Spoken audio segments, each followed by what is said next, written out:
ಈ ಬೇವಿನ ಹಿಂಡಿ, ಎಣ್ಣೆ ಬೀಜದ ಹಿಂಡಿಗಳನ್ನು ಸಾವಯವ ಗೊಬ್ಬರಕ್ಕೆ ಸೇರಿಸುವುದು ಘನ ರೂಪದಲ್ಲಿ, ಸಾಲಿಡ್ ಡ್ರೈ. ಹೌದು, ಓಕೆ. ಇದು ಒಂದು ಮೆಥಡು. ಇದು ಇಂಟಿಗ್ರೇಟೆಡ್ ಆರ್ಗ್ಯಾನಿಕ್ ಮೆನ್ಯೂರ್ ಓಕೆ ಮಾಡ್ಕೊಳ್ಳುವಾಗ, ಆಯಿತಾ, ವಿವಿಧ ದ್ರವ್ಯಗಳ ಮಿಶ್ರಣ ಇದು ರೆಡಿ ಆಯಿತಾ. ಇದು ಒಂದು ಪ್ರೊಸೀಜರು. ಇನ್ನೊಂದು ಹಿಂಡಿ ದ್ರಾವಣ, ಲಿಕ್ವಿಡ್ ಮೆನ್ಯೂರ್. 5 kg ಹಾಕ್ಬಿಟ್ಟು ಆ ಹಿಂಡಿಗಳು ನೀಮ್ ಪ್ಲಸ್ ಪ್ಲಸ್ ಎರಡು ಥರ ಯೂಸ್ ಮಾಡ್ತೀವಿ. ಒಂದು as a powder format directly mixed with organic manure, ಇನ್ನೊಂದು as a organic liquid. Okay, ಎರಡು ಥರ ಇರುತ್ತೆ. ಸರಿ sir. The raw material is same. ಅದೇನಂದ್ರೆ ಮಾಯಿಶ್ಚರ್ ಕೊಡೋದಕ್ಕೆ ಅದು ಎಸ್ಟಾಬ್ಲಿಷ್ ಆಗಿರೋ ಪ್ಲಾಂಟ್ಗೆ ಫ್ರೀಕ್ವೆಂಟಾಗಿ ಕೊಡ್ತೀವಿ, ಎವ್ರಿ 1 month ಕೊಡ್ತೀವಿ. ಸರಿ ಸರ್. ಸಾವಯವ ಗೊಬ್ಬರನ ವರ್ಷಕ್ಕೆ 2 ಸತಿ ಕೊಡ್ತೀವಿ, ಮೇ 15, ನವೆಂಬರ್ 15 ಅವ್ರ ಪ್ರಕಾರ, ರಾಸಾಯನಿಕ ಕೃಷಿಕರ ಪ್ಯಾಕೇಜ್ ಆಫ್ ಪ್ರಾಕ್ಟೀಸ್ ಪ್ರಕಾರ. ಅವ್ರು ವರ್ಷಕ್ಕೆ 2 ಸತಿ ಕೊಡಿ ಅಂತಾರೆ, ಅವೆರಡು ಡೇಟ್ ಹೇಳ್ತಾರೆ. ಈ ಗೊಬ್ಬರವನ್ನು ನಾವು ತಯಾರು ಮಾಡಿಕೊಂಡು ಇಂಟಿಗ್ರೇಟೆಡ್ ಮೆನ್ಯೂರ್ನ ವರ್ಷಕ್ಕೆ 2 ಸತಿ ಕೊಡ್ತೀವಿ, 6 ತಿಂಗಳ ಅಂತರದಲ್ಲಿ ತಂದ್ಕೊಳ್ಳೋಣ. ಅದು ಮೊದಲು 2 ವರ್ಷ, ಆಮೇಲೆ ಇವೆಲ್ಲ ನಿಲ್ಲಿಸ್ಬಿಡ್ಬೇಕು. ಕಾಸ್ಟ್ ಮಾಡೋ ಅಂದರೆ ಆರ್ಗ್ಯಾನಿಕ್ ಫಾರ್ಮಿಂಗಿಂದ ನ್ಯಾಚುರಲ್ ಫಾರ್ಮಿಂಗ್ಗೆ ನಾವು ಟ್ರಾನ್ಸಿಷನ್ ಆಗಬೇಕು. ಅದಕ್ಕೆ ಇಟ್ ವಿಲ್ ಟೇಕ್ 2 years. ಅದಕ್ಕೋಸ್ಕರ ಇದು ಮಾಡ್ಕೋತೀವಿ. ಇನ್ನೊಂದು ಹಿಂಡಿ ದ್ರಾವಣ ಏನು ಮಾಡ್ತೀವಲ್ಲ, that is the liquid manure.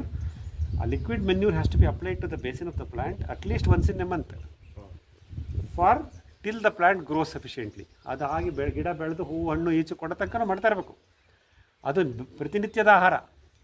ಆಗಲೇ ಹೇಳಿದ್ದೀನಿ, ಹಿಂಡಿ ದ್ರಾವಣದಲ್ಲಿ ಏನಿದೆ, ಸೂಕ್ಷ್ಮ ಜೀವಿಗಳಿಗೆ ಆಹಾರವು ಸಸ್ಯ ಪೋಷಕಾಂಶಗಳು ಎರಡು ಒಂದರಲ್ಲಿದೆ. ಮೈಕ್ರೋಬ್ಸ್ ಇರಲ್ಲ ಅಷ್ಟೇ, ಸೂಕ್ಷ್ಮಜೀವಿಗಳಿಲ್ಲ. ಸೂಕ್ಷ್ಮಜೀವಿಗಳಿಗೆ ಆಹಾರ ಇದೆ ಮತ್ತು ಸಸ್ಯಗಳಿಗೆ ಪೋಷಕಾಂಶ ಇದೆ. ಸೂಕ್ಷ್ಮಜೀವಿಗಳಿಲ್ಲ. ಸೂಕ್ಷ್ಮಗಳು ಎಲ್ಲಿ ಬರುತ್ತೆ ಅಂದರೆ, ಒಂದು ಇದ್ರಲ್ಲಿ ಬರುತ್ತೆ, ಇದಕ್ಕೆ ಫಿಕ್ಸ್ ಮಾಡ್ತೀವಲ್ಲ ಎ ಎಮ್, ಇದ್ರಲ್ಲಿ ಬರುತ್ತೆ. ಅಥವಾ ನಾವು ಡೈರೆಕ್ಟಾಗಿ ಎ ಎಮ್ನ ಬೇಸಿನ್ ಆಫ್ ದ ಪ್ಲಾಂಟ್ಗೆ ಹಾಕ್ತಾ ಬಂದರೆ ಒಂದ್ಸಿನೇ ವೈಲು ಬೇಕಾಗುತ್ತೆ. ಆಮೇಲೆ ಸೂಕ್ಷ್ಮಗಳು ಅಲ್ಲೇ ಇರ್ತವೆ, ಎಲ್ಲೂ ಹೋಗಲ್ಲ. ಯಾವಾಗ ನಮಗೆ ಇಲ್ಲಿ ಮುಚ್ಚಿಗೆ ಶುರು ಮಲ್ಚಿಂಗ್ ಸ್ಟಾರ್ಟ್ ಮಾಡಿಬಿಡ್ತೀವಿ, ಎಲ್ಲ ಚಾಪ್ ಆ್ಯಂಡ್ ಡ್ರಾಪು ಲಿರಿಸಿಡೆಗಳನ್ನು ಕಡಿದು ಮುಚ್ಚಕ್ಕೆ ಶುರು ಮಾಡ್ತೀವಲ್ವಾ, ಆವಾಗ ಎಲ್ಲೋಗ್ತವೆ, ಎಲ್ಲ ಇರ್ತಾವಲ್ಲ, ಮನೆ ಕಟ್ಕೊಟ್ಬಿಡಲ್ಲ. Okay, when you do mulching, you are creating shade and you are blocking sunlight, then you will perform. ಆ ಹಂತಕ್ಕೆ ಹೋಗಲಿಕ್ಕೆ ಈ ಗ್ಲಿರಿಸಿಡಿಗಳೆಲ್ಲ ಬೆಳೆದು ಅದನ್ನು ಕತ್ತರಿಸಿ ಹಾಕೋಕ್ಕೆ 8-9 ತಿಂಗಳು ಬೇಕಲ್ಲ. ಮಾರ್ಚ್ 26 ಅಲ್ಲಿ ತನಕ ಈ ಹೊರಗಡೆಯಿಂದ ಮುಚ್ಚಿಗೆ ತರುವಂಥ ಒಂದು ಅವಶ್ಯಕತೆ ಬೀಳಬಹುದು. ಅಥವಾ cover crop, green cover crop ಅಂತ ಹೇಳ್ತೀವಿ, ಹಸಿರು ಮುಚ್ಚಿಗೆ ಬೆಳೆಗಳು, ಅವನ್ನ ಹಾಕೋಬೋದು ಅಲ್ಲಿ ತನಕ. ಮತ್ತು ಈ ಹೊರಗಡೆಯಿಂದ ಕೊಡೋ ಗೊಬ್ಬರನ ಮುಂದುವರಿಸಬೇಕಾಗತ್ತೆ. Still the basin of the plant, ಗಿಡದ ಬುಡದಲ್ಲಿರ್ತಕ್ಕಂಥ ಮಣ್ಣು ಸತ್ವಭರಿತವಾಗುವವರೆಗೂ. ಅದು ನೀವು 18 ತಿಂಗಳಲ್ಲಿ ಮಾಡ್ಕೋಬೋದು, 24 ತಿಂಗಳಲ್ಲಿ ಮಾಡ್ಕೋಬೋದು, 3 ವರ್ಷಕ್ಕೂ ಹೋಗ್ಬೋದು. ಹೊರಗಡೆಯಿಂದೇನು ತಂದಾಕ್ದಲೆ ಸೆಲ್ಫ್ ಸಸ್ಟೈನಬಲ್, ರೀಜನರೇಟಿವ್, ಅಲ್ಲೇ ಉತ್ಪತ್ತಿ ಆಗಬೇಕು, ಅಲ್ಲೇ ಗೊಬ್ಬರ ಆಗಬೇಕು.